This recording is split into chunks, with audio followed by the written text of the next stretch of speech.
¿Quieres saber qué significa el fenómeno de Evergrande, la inmobiliaria china, que está tirando los mercados a nivel mundial? No te pierdas nuestro programa Factor Económico.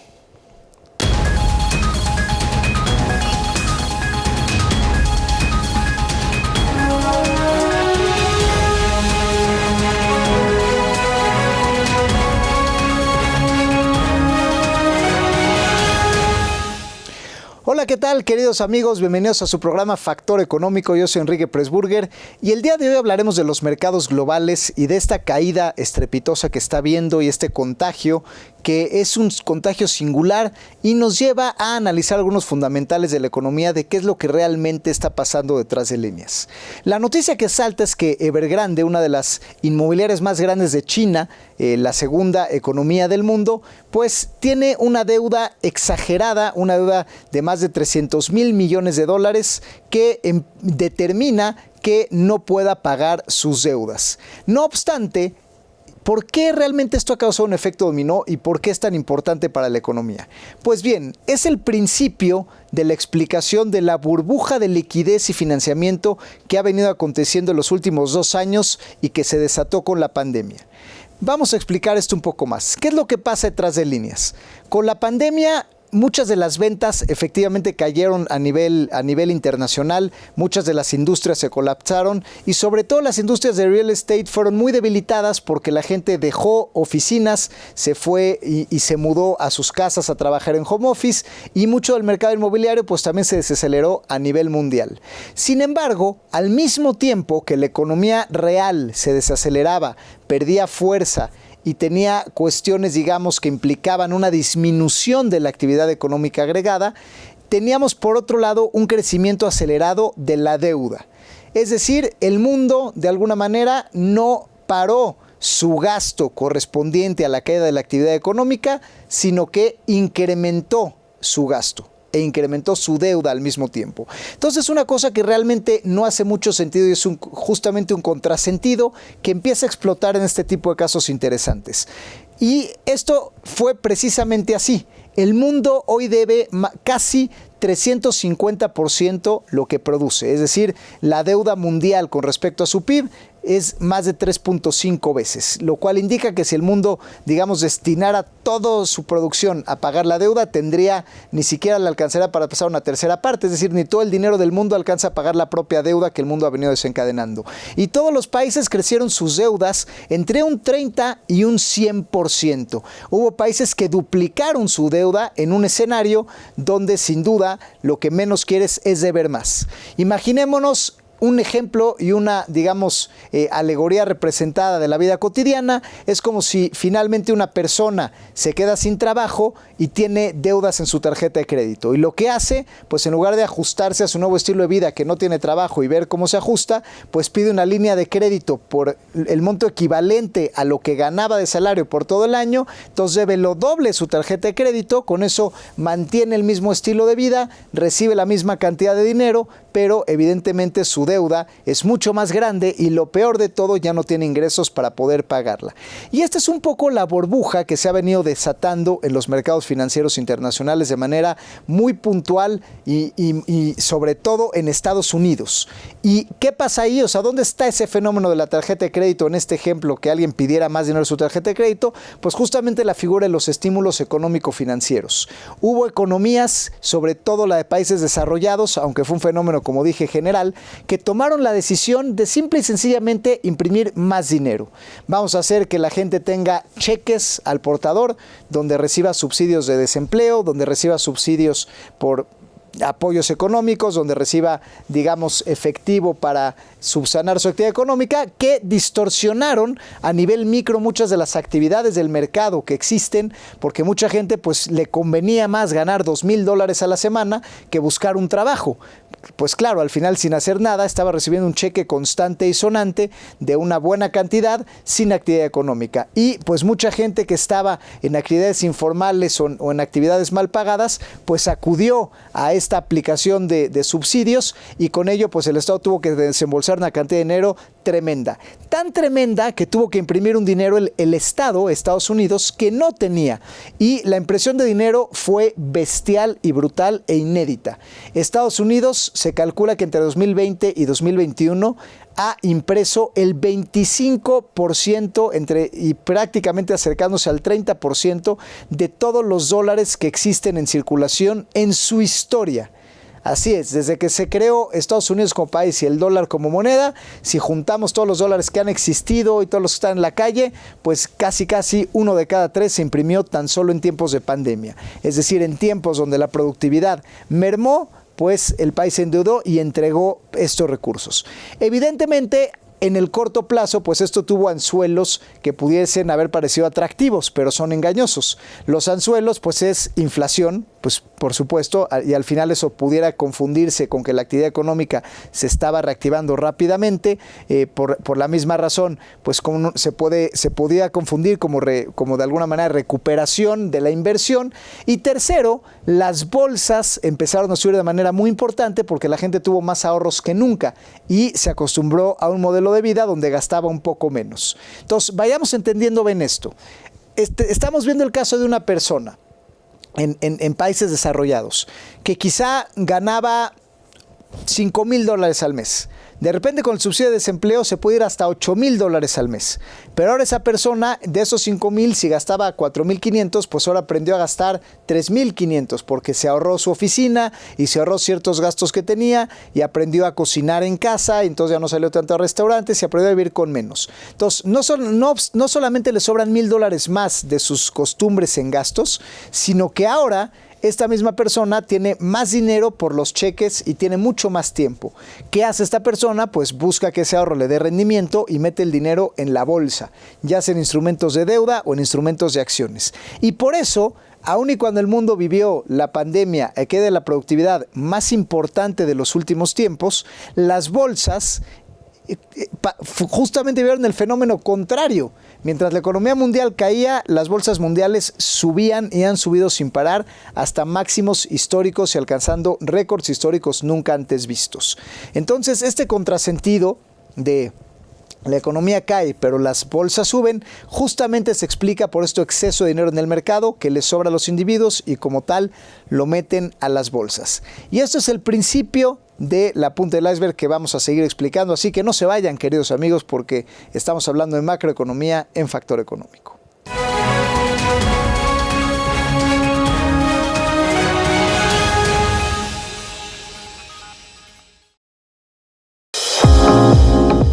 En la edición especial de septiembre de la revista Mundo Ejecutivo, te presentamos la entrevista que tuvimos con Harry y Manuel Sacal, de Pluscorp, compañía que celebra 15 años siendo referente de confianza para la inversión extranjera y un socio estratégico para la recuperación financiera de las empresas. También ofrecemos a nuestros lectores un especial sobre el estado de la industria de las bebidas alcohólicas en el país. El cierre parcial de los centros de consumo y las nuevas formas de convivio reconfiguran el tablero de las bebidas espirituosas. En entrevista exclusiva, la fundadora y directora de operaciones de Casai, Mari Carmen Herrerías, comparte la necesidad a la que busca satisfacer su startup, además del panorama de otros unicornios mexicanos. El presidente nacional de la Coparmex, José Medina Mora y Casa, enlista para Mundo Ejecutivo los desafíos para que la recuperación económica logre la supervivencia de las empresas. Además, en Mujer Ejecutiva, abordamos el éxodo de las mujeres afganas por escapar del régimen que ocupa su nación. Consulta la edición completa de la revista Mundo Ejecutivo en nuestra página web o descarga el ejemplar completo a nuestras redes sociales. Sé parte de la cumbre más importante de los negocios en México. Todos los sectores ganadores de la nueva economía, oportunidades de negocios, inversiones, exportaciones y alianzas con los socios comerciales más importantes de México. No te la puedes perder este 7 de diciembre. Cumbre de las 1000 empresas más importantes de México. Los empresarios juntos por la reactivación económica de México. Adquiere tus boletos en cumbre1000.com y llamando al 55 50 02 94 50.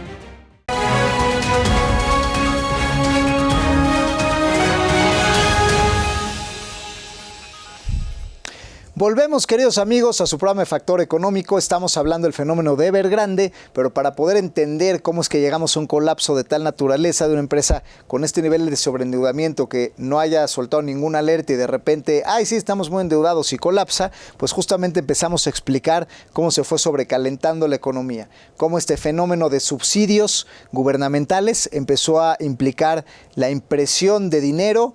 Y esta impresión de dinero significó más ahorro de la gente, más dinero especulativo en las bolsas, crecimiento de las acciones bursátiles y una percepción de recuperación de la actividad económica que no necesariamente iba al ritmo de la realidad. Es decir, se pensaba que la economía estaba recuperando muy rápidamente, pero la realidad es que es un fenómeno mucho empujado simplemente por la actividad monetaria, de dinero inyectado al sistema financiero, que aparentemente puede confundirse con actividad productiva cuando realmente es actividad especulativa de inversión, de que hay más dinero en el mercado. Y por eso es que algunas de estas alertas fueron ignoradas, porque cuando todo sube y los indicadores macroeconómicos parecen decir que nos estamos recuperando, empieza a subir la tasa de interés, porque aparentemente la inflación es de la productividad, pues entonces la gente relaja un poco sus estándares pensando que se va a recuperar. Y este es el caso precisamente de Evergrande, donde digamos que seguían con estos proyectos de endeudamiento y de expansión, pensando de alguna manera en un desarrollo desde tiempos de prepandemia que iba a ser a valores completamente ascendentes y sin freno, y al final pues no resultaron serlo, porque las construcciones pues finalmente se detienen, la gente vacía edificios, la gente que paga renta pues ya no la paga o paga menos, y estos planes financieros, cuando tienen estructuras tan grandes y tan ambiciosas y tan agresivas de crecimiento, pues el gasto operativo y el gasto de sueldos de este tipo de estructuras se suele quemar rápidamente cuando esta expansión se frena. Y de hecho este fenómeno ya había pasado justamente con el caso de WeWork hace poco, donde se proyectaba que finalmente este negocio de oficinas colaborativas pues iba a ir creciendo de manera indefinida, que los inmuebles siempre suben de valor, que la gente cada vez más buscaba oficinas, que cada vez hay más freelances, y sí, de alguna manera esta era la tendencia, pero en un momento donde habían inflado muchísimo la acción, donde se pone un freno y dicen, oye, espera un momento, tal vez está sobrevaluada la acción, tal vez no va a entrar tanta gente a los trabajos como colaborativos como se pensaba, los sueldos del director general le dan para comprar 17 casas de verano y entonces los gastos ya no son racionales y la empresa sigue sin ser rentable y está proyectando ciertas rentas que la gente no está pagando, está teniendo menos ocupación, pues justamente WeWork tuvo un colapso de manera similar, pero de alguna manera más acotada, a una escala un poco más chica y sobre todo teniendo exposición pocos bancos como el caso de SoftBank, ¿no? No era un tema generalizado del sistema financiero, ni un tema transnacional tan importante, ni una empresa tan emblemática a nivel nacional como lo es Evergrande en China, como la segunda inmobiliaria más importante de, pues nada menos que la segunda, que está apuntando a ser la primera economía del mundo. Entonces, de alguna manera, ya había habido alertas en ese sentido, donde cuando se le apuesta a un crecimiento agresivo en el mercado inmobiliario, apostándole a que la gente va a seguir pagando rentas crecientes y que año con año va a pagar más rentas, y esa expansión te obliga a una estructura administrativa muy grande, ya había probado una caída estrepitosa probable, como ocurrió con WeWork. Y aquí pasó exactamente lo mismo. La estructura era muy grande, los sueldos de la gente eran muy grandes, las acciones estaban muy infladas, los planes de expansión eran muy agresivos, y pues si de alguna manera se empiezan a comprar terrenos, inventarios o a pagar obras de proyectos que finalmente no se terminan porque ya no hay tanta demanda, y entonces al no terminarse la construcción, pues no se empiezan a pagar rentas, pero sí se siguen generando gastos, es cuando la deuda empieza a ser insostenible. Y justamente un foco rojo ocurre cuando esta compañía emite un bono en pleno 2020, en plena auge, digamos, de lo que fue la primera de la pandemia, para refinanciar parte de su deuda estrepitosa a 2, 3 y 5 años. Y este bono, que pues era de más de 30,000 millones de dólares para aliviar ciertos pasivos y cubrir ciertos pagos de intereses urgentes, pues resulta que a pesar de ofrecer un cupón de casi 14%, que como inversionistas sabemos que una deuda que tiene pues tasas de nivel de 14% de deuda en dólares pues es sumamente cara, es decir, ya se sabía que era una compañía que estaba muy sobreendeudada, que de alguna manera contaba con ingresos que probablemente no entrarían en tiempo y forma, y y esta empresa pues no iba a alcanzar a pagar sus pasivos de manera adecuada. Entonces se sale con este bono y resulta que no hay mucho apetito en el mercado por este bono y el 55% de ese bono lo compra el propio dueño. Es decir, la empresa lanza un bono de refinanciamiento para poder pagar intereses y pasivos y reestructurar su deuda y tan riesgosa se ve la operación que el propio dueño compra esta empresa. Y esto es algo que vale la pena detenerse a explicarlo porque no es exclusivo de Evergrande, es algo que viene pasando en el sistema financiero desde hace mucho tiempo y por eso es que las empresas y los países deben más y más y más. ¿Qué es lo que pasa? Por un ejemplo burdo, pues digamos, igual, volviendo a esta persona que ve en su tarjeta de crédito, imaginemos que esta persona debe 100 pesos y tiene que pagar de alguna manera 10 pesos al mes para alcanzar a pagar, digamos, en 10 meses más intereses, pues digamos, en 10, 12 meses poder pagar sus deudas. Pero imaginemos que esta persona ya no tiene esos 10 pesos de ingresos, sino que ahora tiene nada más 5. Entonces, pues él ya no puede pagar esos 10 y va a caer en default y no va a poder pagar a sus acreedores porque ya no puede pagar esos 10 pesos al mes para poder llegar a sus 100 que necesita pagar en el año. Entonces, lo que hace el sistema financiero es, no te preocupes, te voy a dar ahora otros 100 pesos y aunque tu deuda va a llegar a 200, con estos 100 pesos nuevos, pues sí vas a poder pagar 100 al mes y pues ya estos 5 que tenías considerado para pago de intereses, pues lo puedes usar para reactivar tu actividad económica y para apostarle a seguir operando, ¿no? Entonces, el resultado es que tienes más plazo o tienes más dinero para pagar los intereses y digamos que en lugar de pagar 10, ahora bajan la deuda a 5, pero entonces ya no tienes que pagar en un año, tienes que pagar en 2 años y además te dan más dinero. Y esto es lo que se llama reestructura de deudas. Fue exactamente lo que pasó con Grecia. Oye, no me puedes pagar tantos miles de euros, pues ahora te voy a dar 2.000 millones de euros y vas a tener en lugar de 20, 40 años para pagar. Es lo que ha estado pasando también, por ejemplo, con Pemex, que Pemex ya en México también ha vivido reestructuras de pasivos, de negociados desde la propia Secretaría de Relaciones Exteriores, donde, oye, debo, no niego, pago, no tengo, pues te doy más dinero y más plazo y ahora me debes más y estás amarrado a más años y a tasas más altas de interés. Y justamente fue lo que pasó a la empresa china. Oye, debes y no tienes cómo pagarte, el mercado responde dándole más dinero y apalancándolo aún más para que todavía sea más peligroso. Y esta es la avalancha, el sobreendeudamiento que genera pagos improbables, que realmente eso es lo que vale la pena analizar en este punto de vista. No es una negligencia de una empresa inmobiliaria, es un sistema de sobreendeudamiento que se está dando de manera acelerada y compleja. Vámonos a un segundo corte, queridos amigos. Esto es Factor Económico.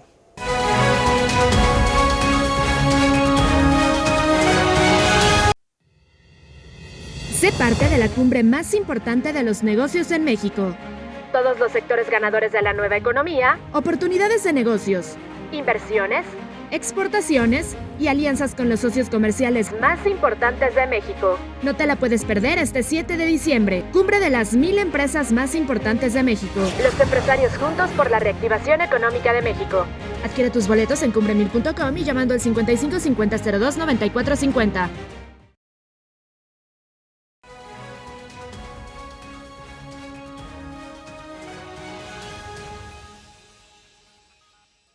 Volvemos, queridos amigos, a su programa Factor Económico. Estamos hablando del fenómeno Evergrande y explicando los fundamentales económicos a nivel macro que realmente explican qué es lo que está ocurriendo. Estamos viendo en este segundo bloque, lo que vimos fue justamente que el tema de endeudamiento se ha ignorado de manera sistemática y las alertas se han venido ignorando, no solamente en este caso específico, sino a nivel general, tanto países como grandes compañías estatales como negocios particulares, donde se llega a un nivel de proyección de crecimiento acelerado que implica inyección de capital abismal y si pasa cualquier cosa en el exterior donde no llegamos a esa expansión esperada o no llegamos a ese nivel de ingresos que esperábamos o no recuperamos el capital como esperábamos, pues la avalancha de onda es tan grande que hace imposible que se pueda repagar. Y la solución del mundo capitalista en este momento está siendo, pues te doy más dinero. Si no puedes pagar, lejos de reconocer esas pérdidas de deuda y reconocer que no se puede pagar y que el modelo de negocio o modelo de países quizás es inviable y de alguna manera por una solución de fondo, lo que se hace es, pues vamos a juntar más dinero para que te presto más, te apalanco más y entonces a ver si así hacemos como si me puedes pagar. Pero realmente no estamos hablando de un pago real, sino de un espejismo donde el aparente pago de una empresa pues viene de dinero prestado de haberse apalancado más. Y vemos que esto no es la excepción en el caso mexicano tampoco, que hoy lo estamos viendo también. El caso de Pemex ha sido así. Pemex hoy en día no está en default, o sea, Pemex ha pagado absolutamente todas sus deudas en tiempo y forma, a pesar de perder dinero constantemente y estar en una vorágine de gastos y pérdidas operativas. ¿Cómo le hace Pemex para pagar si pierde dinero y no gana? Pues porque debe más dinero y debe más y más, y eso lo hace que sus pérdidas sean más profundas, pero que su deuda, al ser más grande, pues ahora sí que un hoyo esté tapando otro hoyo, y eso pues sin duda no es sano para nadie. Pemex, sin embargo, pues ya perdió el grado de inversión, y Pemex, al ser una empresa muy grande, pues si en algún momento pasara algo similar como Evergrande, donde no pudiera pagar sus deudas, pues tambalearía al país y tiraría a los mercados, justamente como está pasando en China, donde es un ejemplo similar, nada más que a nivel mucho más grande. Entonces aquí la distorsión está en que justamente no se puede apalancar más a la gente y deber más para repagar. Pero hay un dilema todavía aún más interesante. Estamos nosotros asumiendo que se le da más dinero a estas compañías para que puedan pagar sus deudas. Pero ¿de dónde viene este dinero adicional? Pues viene de los grandes bancos, que a su vez reciben mucho dinero pues de los grandes fondos de ahorro o de los propios gobiernos al imprimir dinero. Los principales perdedores de la caída de acciones de este fenómeno, empresas como Evergrande o WeWork en su caso, pues son nada más y nada menos que algunos de los bancos más importantes, no solo de Estados Unidos, sino a nivel mundial. Y los bancos, cuando estamos hablando de pérdidas de decenas o veintenas de miles de millones de dólares, pues es un dinero que finalmente esos bancos, al perder, pues esos bancos también, al recibir depósitos de gente en Estados Unidos, pues también van a entrar en problemas serios, porque no ese dinero, pues al perderlo, pues también se los van a comer sus gastos y no van a poder responder a la gente. Entonces van a necesitar aún más dinero de los gobiernos, que para rescatar a sus negocios financieros y a sus bancos van a tener que inyectarle más. Y el hecho de que los gobiernos rescaten a sus bancos significa que imprimen dinero artificialmente para que de alguna manera proteger a su sistema financiero. Pero lo que sabemos, los que hemos estudiado economía a nivel licenciatura, inclusive cualquiera de ustedes, pues sabemos que imprimir dinero significa directamente inflación, porque conocemos todos la ley de oferta y demanda. Entre más hay de una cosa, pues menos vale. Entonces, entre más oferta de dólares hay en el mercado, imprimes, pues la moneda eventualmente se devaluará y tendrá una inflación importante, prácticamente proporcional. Y entonces, al tener mucha más inflación, pues sube también el costo de la vida, sube también la necesidad de pagar sueldos más altos, pero como la productividad no está a la alza, pero sí los sueldos, pero sí los gastos, pero sí la imposibilidad de pagar, pues hablamos de una economía que se está sobrecalentando, y por eso el mundo debe una vez lo que produce, dos veces lo que produce, tres veces lo que produce. Y este es lo que realmente nos debe preocupar del colapso. Entonces vamos a analizar esto a corto y largo plazo. A corto plazo estamos viendo que muchos de los fondos de inversión, aprovechando ese exceso de liquidez en el mercado, pues han hecho agostos, ¿no? Porque han hecho su agosto metiendo dinero en las bolsas, donde de alguna manera ha subido muy rápido, entonces han hecho mucho dinero. El exceso de liquidez les ha permitido también comprar empresas diestra y siniestra. Hoy en día las empresas se evalúan por su potencial escalabilidad y se les dan valuaciones de miles de millones de dólares, aunque hoy no vendan esa producción, pues se les proyecta por las ventas a futuro que en teoría pueden realizar, y entonces a valor presente se les da un millón de miles de millones de dólares, y entonces hay una economía donde todo vale mucho, todo sube de valor y toda inversión especulativa nos da más y más dinero. Pero la realidad es que fuera este fenómeno cortoplacista de éxito especulativo, en el largo plazo lo que estamos viendo es un sistema monetario que está al borde del colapso, porque finalmente va a llegar un punto donde los gobiernos ya no van a poder imprimir dinero indiscriminadamente. ¿Por qué? Porque este dinero que se imprime causa inflación, y finalmente los que acaban pagando eso pues son los ciudadanos a través de los impuestos. El gobierno imprime dinero, inyecta más deuda o se rescatan las empresas, pero entonces eso quiere decir que los estados deben más. Y cuando los estados deben más deuda en intereses y se tienen que pagar entre bancos centrales, entre fondos monetarios internacionales, bancos mundiales, organismos europeos de deudas, pues ¿de dónde van a sacar ese dinero? Pues al final tiene que venir de los ciudadanos. Entonces, ¿qué vamos a hacer? Pues vamos a cobrar más impuestos. Pero si la clase media ya está apretada, con poca productividad, menos empleo, y ahora le vas a cobrar más impuestos y le vas a apretar un poco más su nivel de vida cuando ya de por sí ha perdido poder adquisitivo por la inflación, pues empieza entonces a volver inviable. Y lo que es aún más interesante es que se va a perder la confianza en el sistema financiero, porque este modelo de rescates y de subidas constantes y de impresiones de dinero, pues va a colapsar. Y es por ahí donde tiene valor todo este concepto que se viene generando en las criptomonedas como sistemas independientes y descentralizados, que justamente la gente les empieza a dar valor porque precisamente no dependen de ningún gobierno o no dependen de ninguna fuerza centralizadora que pueda imprimirlo a discreción o pueda de alguna manera emitir más de esas criptomonedas a discreción. Todo se hace con algoritmos de una manera descentralizada y de alguna manera agnóstica, que no responde a lealtades de ningún grupo de interés. Así que, señores, más que analizar de que si esta empresa china decía la verdad, no decía la verdad, que si su deuda no su deuda, veámoslos como un ejemplo grande que por su tamaño fue relevante, pero de algo que se viene repitiendo en el mundo. Donde un mundo sobrecalentado, donde se inyectó mucho dinero en una economía que baja, donde el mundo debe más y su respuesta a la imposibilidad de pago es que deba aún más para poder pagar la primera deuda. Y esto, señores, es lo que deriva en un colapso y es a lo que tenemos que poner más atención. Así que, pues ya saben, de alguna manera hay más allá de lo que nos dicen los medios tradicionales y hay que tener cuidado en meter inversiones que conserven el valor de nuestro dinero, lo cual nos dará pie para los siguientes programas para darles consejos valiosos. Gracias a todos, hasta la próxima. Esto fue Factor Económico.